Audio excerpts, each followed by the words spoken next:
Welcome to GB life line. இன்றைக்கி வந்து நம்ம பார்க்க போகிறது என்னன்னு பார்த்திங்கன்னா, இந்த குருமாவுக்கு வந்து நமக்கு தேவையானதை நம்ம வந்து பார்த்துக்கலாம். கடாயில் வந்து எண்ணெய் ஊற்றிக்கலாம். எண்ணெய் ஊற்றிட்டு பட்டை, கிராம்பு, ஒரு ஏலக்காய், சோம்பு, சீரகம் இதை வந்து நம்ம வந்து எண்ணெயில் போட்டு நம்ம தாளிச்சிடலாம்.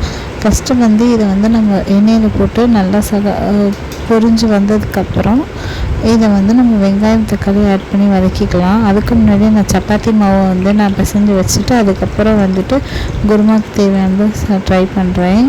இப்போ வந்து பார்த்திங்கன்னா 1.5 வெங்காயம், 6 தக்காளி எடுத்திருக்கேன். தக்காளி கம்மியாக சேர்த்துக்கணும், ஏன்னா கலர் மாறிடும். இப்போ வெங்காயத்தை போட்டு நம்ம நல்லா வதக்கிக்கலாம். நல்லா சரக்க வறுத்துக்கோங்க. வேணும்னா நான் உப்பு போட்டு வதக்கிக்கோங்க. நான் உப்பு போடலை, பட் உங்களுக்கு வேணும் வதக்கிக்கோங்க.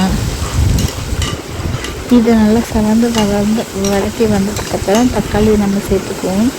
6 தக்காளி அரைஞ்சி வச்சுருக்கா, அந்த 6 தக்காளி நம்ம சேர்த்துக்கலாம்.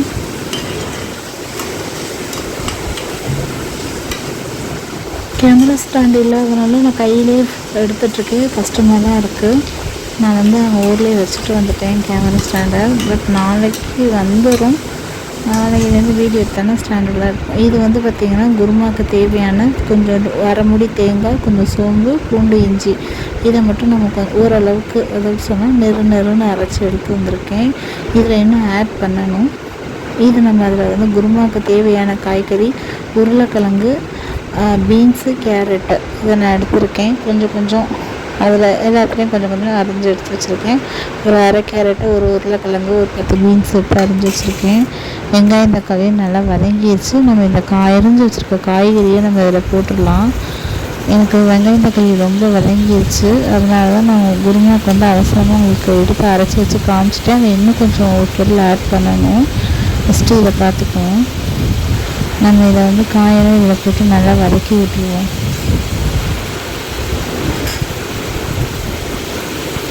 இப்போ வந்து தேங்காயில் வந்துட்டு பச்சை மிளகாய் சேர்த்துருக்கேன். நான் வந்து ஒரு 5 பச்சை மிளகாய் சேர்த்துருக்கேன். உங்களுக்கு எவ்வளோ பச்சை மிளகாய் வேணும் சேர்த்துக்கோங்க.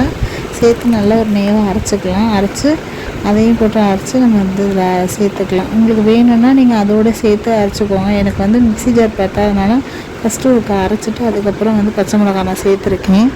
இப்போ அதுக்கு தேவையான தண்ணியை நம்ம ஊற்றிக்கலாம். உப்பு போட்டாச்சு. உப்பு உங்களுக்கு தேவையானது. இதில் வந்து கார்ன்ஃப்ளவர் மாவு, இது வந்து உங்களுக்கு அந்த கார்ன்ஃப்ளவர் மாவு வந்து ஒரு 2 டீஸ்பூன் எடுத்து கலக்கி வச்சுருக்கேன். ஏன்னா ஹோட்டல்லலாம் குருமா வந்து இனிப்பு டேஸ்ட்டு கொடுக்குறது வந்து இந்த கார்ன்ஃப்ளவர் மாவு தான். 2 டீஸ்பூன் போட்டு நான் சேர்த்து தண்ணியை வச்சு கரைஞ்சி அதையும் நான் அதில் ஊற்றிக்கிறேன். அதுதான் உங்களுக்கு டேஸ்ட் கொடுக்கும். ரகசியமே இது தான். இந்த குருமாவோட ரகசியம் இது தான். அதையும் நம்ம ஊற்றி வச்சு நல்லா கிண்டிக்குவோம். நல்லா கிண்டிட்டு நம்ம வந்து குக்கரில் வந்து விசில் போட்டுடலாம். கரெக்டாக வந்து பார்த்திங்கன்னா ஒரு 2 விசில் போதும், அதுக்கு மேலே வேணாம். A few moments later. இப்போ வந்து பார்த்திங்கன்னா குருமா ரெடி ஆயிடுச்சு. நான் சப்பாத்திக்கு ஏற்ற மாதிரி நான் குருமா வந்து ரெடி பண்ணிட்டேன். இதோட குருமா வந்து அவுட்லுக் இது தான், பார்த்துக்கோங்க. இனிமேட்டு தொடர்ந்து நல்ல வீடியோஸாக வரும் கண்டினியூஸாக. பாய், தேங்க்யூ.